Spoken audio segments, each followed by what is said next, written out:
아르노 가이거, 유배 중인 나의 왕. 5번째. 그날은 아주 조용히 지나갔다. 생신은 화요일이었고 잔치는 금요일로 예정돼 있었다. 어머니가 과일 케이크를 구웠던 것과 이웃집 여인이 축하 카드를 들고 왔던 것이 기억난다. 이웃집 여인은 아우구스트의 미소가 없다면 오버펠트의 길이 지금의 반도 아름답지 않을 거라고 말했다. 당시 아버지의 성품이 대체로 온전하다는 것을 몰랐던 나는 그 말을 듣고 기뻤다. 그때는 아버지의 인품이 이미 병으로 심각하게 상했다고 믿고 있었다. 저녁에 헬가와 베르너가 왔다. 우리는 케이크를 먹고 포도주를 마셨다. 베르너와 나는 월드컵 축구 준결승전 중계방송을 보았다. 아버지도 옆에 앉아 있었지만 독일과 이탈리아의 경기가 크게 인상적이지는 않은 모양이었다. 경기가 지나치게 작전 위주로 흐르다 보니 결정적인 슈팅 기회가 별로 없었다. 아버지는 자꾸 물었다. 도대체 어느 팀이 경기하는 거냐? 볼프루트가 어느 팀하고 붙었어? 켄넬바흐요. 그때마다 나는 대답했다. 아버지는 그럴 줄 알았다는 듯 고개를 끄덕이더니 못마땅한 표정으로 말했다. 그 사람들도 저렇게 경기하는구나. 파비오 그로소의 골로 1대0이 되었을 때 아버지는 말했다. 잠깐, 볼프루트 사람이 아니네? 베르너와 나는 배꼽을 쥐고 웃었다. 그리고 우리에게는 사실상 그 순간이 경기의 클라이맥스였다. 그 순간이 없었더라면 그 축구 경기는 이미 오래전에 뇌리에서 사라졌으리라. 아버지의 50살 생일도 기억에 생생하게 남아있다. 그때 나는 8살이었다. 한방을 쓰는 베르너와 함께 한껏 들떠 테라스에서 생일 파티를 하는 손님들을 창문 너머로 구경했다. 바로 그날 아버지는 근 30년 만에 담배를 끊었다. 브레겐츠 하늘 높이 폭죽이 올라갔다. 1976년 7월 4일은 미국의 200주년 독립기념일이기도 했다. 주변에 사는 몇몇 미국인이 불꽃을 쏘아 올려 경사스러운 분위기를 돋우었는데 어린 우리 눈에는 아버지의 생신을 축하해주는 것으로 비쳤다. 아버지의 젊은 직장 동료들이 창문에서 수영장으로 다이빙을 했다. 팔순 생신잔치에서 아버지는 많은 손님의 손을 일일이 두 손으로 맞잡고 모든 일이 원하는 대로 잘 되고 건강하기를 빌어주었다. 정신이 맑은 듯 보였고 진심으로 기뻐하는 기색이 역력했으며 마지못해 의무적으로 행복한 모습을 보이는 것 같지도 않았다. 퇴임 직전 아버지가 면사무소 직원으로 채용해 지금은 면장인 분에게는 괜히 말 많이 하지 말고 노래나 한 곡 부르라고 했다. 그 말에 몇몇 사람이 웃음을 터뜨렸다. 우리 형제들은 긴 인생의 스냅 사진들을 모아 짧은 파워포인트 프레젠테이션을 준비했다. 아버지의 형제분들과 한 테이블에 앉아 있었던 나는 아버지가 그 사진들을 보고 어떤 인상을 받는지 직접 보지 못했다. 나중에 전해 듣기로는 이야, 와 하는 손님들의 탄성과 웃음소리에 깊은 감동을 받았다고 한다. 다만 커다란 가죽 앞치마를 두르고 묵직한 망치를 어깨 위에 걸친 대장쟁이 외할아버지 사진이 나왔을 때는 평소 습관처럼 무기력한 자신에 대해 넋두리를 했다 한다. 나는 이제 아무짝에도 쓸모가 없어. 아이고, 그렇다고 어쩌겠어. 세상이 달라지는 것도 아닌데. 지난 1950년대의 가족 사진들이 흰벽에 비쳤다. 세 딸 중 하나인 에마가 맹장 파열로 숨지기 직전 함께 살고 있던 9명의 자녀에게 둘러싸인 아돌프 가이거와 테레지아 가이거. 그때 이미 할머니 할아버지는 얼마나 나이 들어 보이시던지. 할머니는 그 후로 40년을 더 살았는데도 당시에 벌써 고령의 문턱에 들어선 듯 보였다. 겉보기에는 그때나 나중이나 달라진 게 거의 없었다. 머리가 하얗게 새고 얼굴에 주름살이 깊게 패고 고된 일에 지친 자그마한 여인. 아들 하나만 빼고 그 가족이 지난 시대의 사람들이 모두 한자리에 모여 있었다. 지하실에 사암 문지방보다 잘 갈리는 데가 없어서 거기다 대고 석피를 뾰족하게 문지르던 시골 아이들이 미래지향적인 환상보다는 실용적인 환상을 좇았던 말도 안 되게 독창적이고 말도 안 되게 생활력이 강했던 별난 무리의 대표자들이 자석처럼 끌어당기는 가족에게서 벗어나 과감하게 넓은 세상으로 나아간 요제프만 그 자리에 없었다. 그는 1950년대 말 미국으로 이민을 떠났고 거기서 전기 깡통 따개를 발명해 아메리칸 드림을 실현했다. 나는 전쟁 포로 수용소에서 석방된 직후 아버지의 모습이 담긴 사진을 혹시라도 복사해두진 않았느냐고 형제분들에게 물었다. 모두 어떤 사진인지는 금방 떠올렸지만 복사해두지는 않았다고 백발의 머리를 가로저었다. 80살을 훌쩍 넘긴 밀레 고모의 말이 당신은 지금과 같지 않아서 모든 사진을 원하는 만큼 마음대로 복사할 수 없었다. 파울 작은아버지는 전쟁터에서 귀향했을 때의 이야기를 들려주었다. 작은아버지를 맞이한 것은 다름 아닌 폭풍이 휩쓸고 간 지 얼마 되지 않은 과일밭의 황폐한 풍경이었다고 했다. 쓰러진 과일나무들이 곳곳에 나뒹굴고 있더라니까. 일할 수 있는 남자들이 대부분 전쟁에 동원된 탓에 온 들판에는 양배추와 순무뿐이고 여자들은 가축을 돌보고 집안 살림을 하느라 몸이 10개라도 모자랄 지경이었어. 전쟁이 끝날 무렵 9살이었던 로베르트 작은아버지는 삽시간에 돌풍이 몰아쳤을 때 마침 들판에서 일하던 중이었다고 했다. 나무 하나를 꼭 붙잡고 매달려 있는데 우박이 어찌나 세게 다리를 후려치던지 우리 형제들이 서둘러 집으로 나르던 건초다발도 석회 굽는 가마 근처에서 하마터면 훌렁 뒤집어질 뻔했지 뭐야. 그리고 우박에 맞아 과일이 우수수 떨어지는 바람에 어떤 나무들은 가을에 꽃을 피웠다니까? 아버지는 그 모든 일을 잊었고 그로 인해 마음 아파하지도 않았다. 지난 기억들은 성격으로 바뀌어 아버지 안에 머물렀다. 아버지의 인생을 결정지은 경험들은 여전히 그 영향력을 발휘했다. 매년 여름이면 늘 그랬듯이 그 해에도 나는 고향집에서 몇 주를 보냈다. 청소년기 이후로 점점 벌어졌던 아버지와의 거리가 다시 좁혀지는 느낌이었다. 또 아버지의 병 때문에 어쩔 수 없이 우리 관계가 끊어지지 않을까 꽤 오래전부터 우려했는데 그런 일도 일어나지 않았다. 오히려 아버지의 병과 기억 상실 덕분에 오랜만에 다시 마음을 터놓고 친구처럼 지낼 수 있었다. 이 점에서 기억 상실이 내게는 유리했다. 우리 사이에 있었던 모든 갈등이 뒤로 멀찌감치 물러났다. 이런 기회는 2번 다시 오지 않을 거라고 생각했다. 당시 인스부르크에 살던 내 여자친구 카타리나도 볼프르트에서 며칠을 보냈다. 어느 날 우리는 산책을 하자고 아버지에게 권했다. 마지못해 따라 나선 아버지는 오버펠트를 채 벗어나기도 전에 자꾸만 집에 가려고 했다. 그러는 아버지가 나는 내심 못마땅했다. 아주 아름다운 저녁이었고 아버지와 함께 강 쪽으로 내려갔으면 했기 때문이었다. 다시 오버펠트 길에 들어서서 마을이 저 아래 모습을 나타내자 아버지는 안도하는 기색이 역력했다. 기뻐하며 전망이 좋다고 칭송했다. 너도 여기 자주 산책 왔었니? 아버지가 내게 물었다. 오로지 이 전망을 즐기려고 여기 오는 사람도 많단다. 좀 어처구니가 없어서 나는 이렇게 대꾸했다. 나는 전망을 즐기려고 여기 오는 게 아니에요. 여기서 자랐는걸요. 그 말을 듣고 아버지는 깜짝 놀란 듯 보였다. 아버지는 얼굴을 찌푸리더니 말했다. 그랬구나. 그래서 나는 물었다. 아버지, 내가 누군지는 알아요? 당황한 아버지는 카타리나 쪽으로 돌아서서는 나를 가리키며 농담조로 말했다. 그게 뭐 그리 흥미로운 일이라고. 아버지, 사는 동안 언제 제일 행복했어요? 아이들이 어렸을 때. 아버지랑 형제분들이요? 아니, 내 아이들이.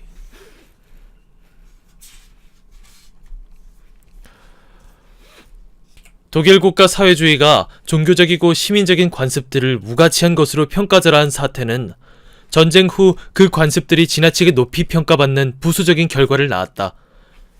파울 작은아버지 말이 전쟁이 끝나고 사회는 삭막하기에 짝이 없었다. 독실함, 성실함, 예의 범절, 그리고 오로지 일뿐이었다는 것이다. 젊은 사람들은 견디기 힘든 상황이었다. 소박한 희망을 가졌던 아버지는 이런 상황을 크게 답답해하지 않았다. 아버지에게 무엇보다 중요한 것은 기쁨을 얻기보다 고통을 피하려고 애쓰는 것이었다.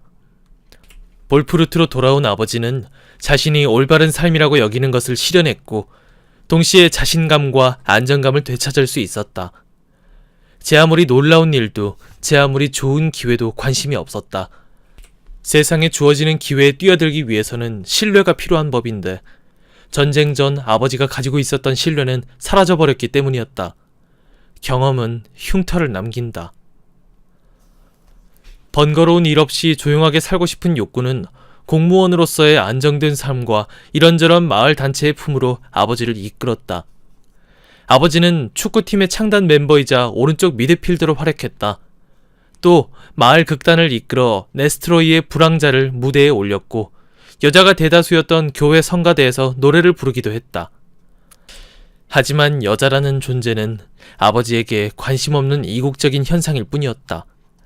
그 후 10년간 아버지의 인생에 자신의 어머니를 제외하면 치마 입은 존재는 아무도 없었다. 어쩌면 남자다움을 증명하고 싶은 욕구를 느끼지 못했거나 어쩌면 구속받지 않는 삶을 중요시했기 때문일 것이다. 당시 아가씨가 입맞춤을 허락한다는 것은 지금과는 다른 의미였다. 아버지는 몇 년간 포어아르베르크 주정부에서 휘발유 관리 담당자로 일한 끝에 1952년 볼프루트 면사무소에 서기로 발령받았다. 당시만 해도 서기는 말뜻 그대로였다. 1960년대 중반까지 면사무소에는 여비서가 따로 없었다. 마을 학교 1층에 자리 잡은 사무실은 예전에 교실로 쓰던 널찍한 공간이었다. 커튼 없이 낡아빠진 가구들이 놓인 그곳은 휑하니 넓었다. 여름이면 아버지는 가죽바지 차림으로 맨발에 크나이퍼라는 샌들을 신고 일했다. 손가락 2개로 타자기 위를 내달리면 탁탁 자판을 치는 소리가 텅 빈 큰 교실에 울려 퍼졌다. 창문이라도 열어놓고 일할라 치면 길에서도 타이핑 소리가 들렸다. 그러면 사람들은 말했다. 아우구스트가 달그락거리는구먼. 부르겐란트에서 포어아르베르크로 온 테룻이라는 여교사가 있었다고 한다. 아버지는 그녀에게 호감이 있었는데 서출이라는 이유로 데트가 반대하는 바람에 마음을 접었다는 것이다. 이 이야기가 사실인지는 증명할 수 없다. 처음과 끝이 분명한 이야기도 아니다. 아버지의 형제들도 전혀 모르는 일인데다 내가 아버지에게 직접 물어볼 수도 없다. 그래서 사실이라는 보장 없이 그냥 언급할 뿐이다. 그 무렵 1950년대 말 아버지가 부모님 소유의 과일밭 위쪽 언덕에 집을 짓기 시작한 것만큼은 확실하다. 데트는 거기 위쪽은 풀이 자라지 않는다며 아들에게 선선히 집터를 내주었다. 그때부터 아버지는 여가가 있을 때마다 공사장에서 시간을 보냈다. 교회와도 멀지 않아서 둔탁하게 떨리는 종소리가 수시로 허공에 울려 퍼졌다. 로버트 해리스는 죽음의 지배라는 책에서 서양 철학에는 유서 깊은 사유 전통이 있다고 말한다. 그 전통에 따르면 사물의 인식이 생산의 전제 조건이며 따라서 집을 지으려는 사람은 그 전에 집이 무엇인지부터 알아야 한다. 아버지는 집이 무엇인지 대략 그 기본적인 특성을 알고 있었다. 그리고 직접 모든 것을 설계하고 직접 콘크리트를 부어 벽돌을 만들고 직접 전기배선 설비를 하고 직접 회칠을 했다. 회칠하는 걸 좋아했다고 말한 적도 있다. 아버지는 원래 그런 일들에 솜씨가 있었다. 새로 지은 집은 과일밭 위쪽에 견고하게 서 있었다. 새로 짓고 새로 하얗게 칠해 기품 있는 모습으로. 비스듬히 오른쪽으로는 아펜첼, 오른쪽에는 스위스의 산들, 앞쪽에는 마을과 브레겐츠, 왼쪽에는 게프하르트 산과 깎아지른 듯한 켄첼레 산이 보였다. 그런 전망이 집의 특별함을, 아우라 같은 것을 더해주었다. 오랜 세월이 지나고 집을 왜 이렇게 지었느냐는 내 물음에 아버지는 말했다. 해가 아니라 게프하르트 산에 방향을 맞추었다고. 1963년 37살의 나이에 아버지는 결혼했다. 생펠텐 출신의 오갈 데 없었던 젊은 여교사와 교회에서 결혼식을 올렸다. 열차 화부였던 신부의 아버지는 전쟁통에 전사했고 전후 입스의 고아원에서 보모로 일하는 틈틈이 삭바느질을 하는 어머니 밑에서 아이는 가난하게 컸다. 어머니가 재혼한 후 딸은 포아르베르크의 할아버지에게 보내져 그곳에서 교사 양성 교육을 받았다. 첫 보임지가 볼프르트 초등학교. 낡은 교사였다. 우리 어머니는 시골에서 더 외진 시골로 왔고 거기서도 더 외진 곳으로 왔다. 어머니가 판단하기에 그것이 실수였다. 결혼 과정에서 이성이 제 역할을 하지 못하면 보통 결혼 생활 동안 높은 이자를 붙여 갚아야 한다. 부모님은 이런 실질적인 결혼 상식과는 거리가 멀었다. 집안에서 보고 자란 것이 별로 없었던 터라 부부 관계에 대한 두 분의 생각은 무엇보다 무지의 바탕을 두고 있었다. 또한 흔히 그렇듯 두 분은 다른 사람을 변화시킬 수 없다라는 사소하고 부차적인 사정에 대한 이해도 부족했다. 선의보다는 성격이 더 견고한 화폐다. 서로 얼마나 잘 어울리느냐는 문제와 관련해 두 분은 그야말로 멋지게 착각했다. 레프 톨스토이의 안나 카레니나에 나오는 이런 구절보다 더 적절한 말은 없을 것이다. 젊은 사람들에게 배우자의 선택을 맡기는 것은 장전된 권총이 5살짜리 아이에게 적당한 장난감이라고 주장하는 것만큼이나 분별 없는 짓이다.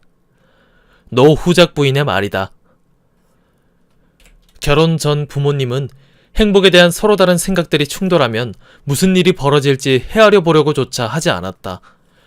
두 분 다 행복해지기 위한 재료를 가져오긴 했다. 그럼에도 더 자세히 살펴보면 그 재료들은 서로 다른 종류의 행복, 대립된 행복에 속하는 것이었다. 결국 두 분 모두 불행했다.